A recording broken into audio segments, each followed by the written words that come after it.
வணக்கம். என் பேர் பாஸ்கர். நான் உயர்நீதிமன்றத்தில் வழக்கறிஞராக பணியாற்றி வருகிறேன்.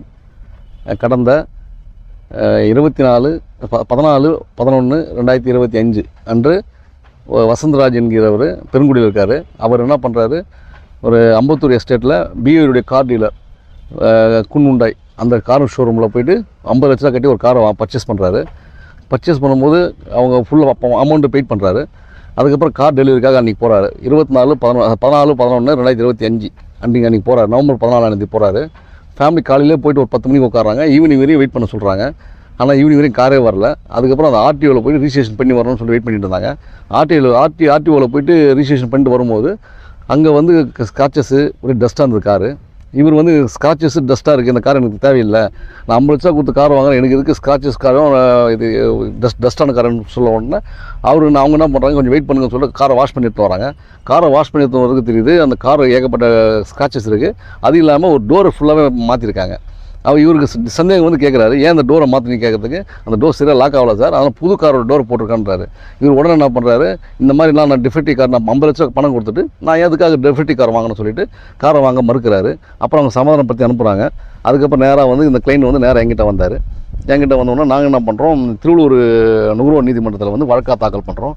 அந்த வழக்கின் நம்பர் CC 7/26 2026. இந்த வழக்கில் மாண்புமிகு நீதியரசர்கள் லலிதா மகேஸ்வரி மற்றும் வினோத்குமார் சார் மற்றும் முருகன் சார் 3 பேரும் 2/1/2026 அன்றைக்கி இந்த ஜனவரி மாதம் நாங்கள் கேஸ் ஃபைல் பண்ணுறோம். கேஸ் நம்பர் ஆகுது, சம்மன் போகுது. பிஓடி மற்றும் ஆர்டிஓ பார்ட்டியை சத்தம், பிஓடி கம்பெனி ஹெட் ஆஃபீஸும் பார்ட்டியை சத்தம். ஆனால் பிஓடி கம்பெனி ஹெட் ஆஃபீஸும் ஆர்டிஓ வரல, அவங்கள எக்ஸ்பர்ட் பண்ணிட்டாங்க. இந்த குன்னுண்டாய் மேனேஜர் இருக்கார் இல்லையா, டீலரு, அவர் மட்டும் நம்ம பார்ட்டியாக ஆப்போசிட் பார்ட்டியாக வந்தாங்க. வக்காலத்து தாக்கல் பண்ணாங்க, வழக்கு நடத்தினாங்க. வழக்கு நடத்தி எங்கள் சைடு ஆர்கியூமெண்ட்டு அவங்க சைடு ஆர்கியூமெண்ட்டு கடந்த 3 மாதமாக கண்டினியூஸாக நீதியரசர் நடத்தினாங்க. இதில் சிறப்புமிக்க ஒரு தீர்ப்பை எங்களுக்கு கொடுத்துருக்காங்க. புது காரு, அதாவது எங்களுடைய ப்ரேயர் என்னன்னா 50 லட்ச ரூபாய்க்கு பணம் கட்டியிருக்கோம் இல்லையா, அதுக்கு உண்டான டிஃபெக்டிவ் இல்லாத புது கார் எங்களுக்கு வேணும்னு கேட்டிருக்கோம்.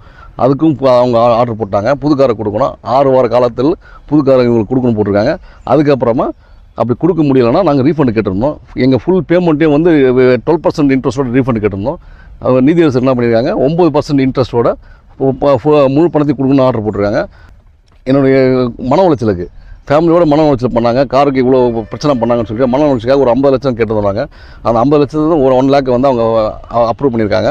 அது இல்லாமல் வழக்கு செலவுக்கு 10,000 சொல்லிட்டு ஒரு நல்ல சிறப்பான தீர்ப்பை இந்த குறுகிய காலகட்டத்தில் இந்த 3 மாதம் தான் இருக்கும் வழக்கு நடந்தது. 3 மாதத்தில் மிக சிறப்பாக திருவள்ளூர் நுகர்வோர் நீதிமன்றம் நடத்தி விசாரணை முடித்து எங்களுக்கு தீர்ப்பு கொடுத்துருக்காங்க. அதுக்காக நாங்கள் ஒரு நன்றியை தெரிவித்துக்கிறோம். பிளே ஸ்டோர் மற்றும் ஆப் ஸ்டோரில் இருந்து பாலிமர் செயலியை QR கோடு மூலம் பதிவிறக்கம் செய்யுங்கள். செய்திகளை உடனுக்குடன் பெறுங்கள்.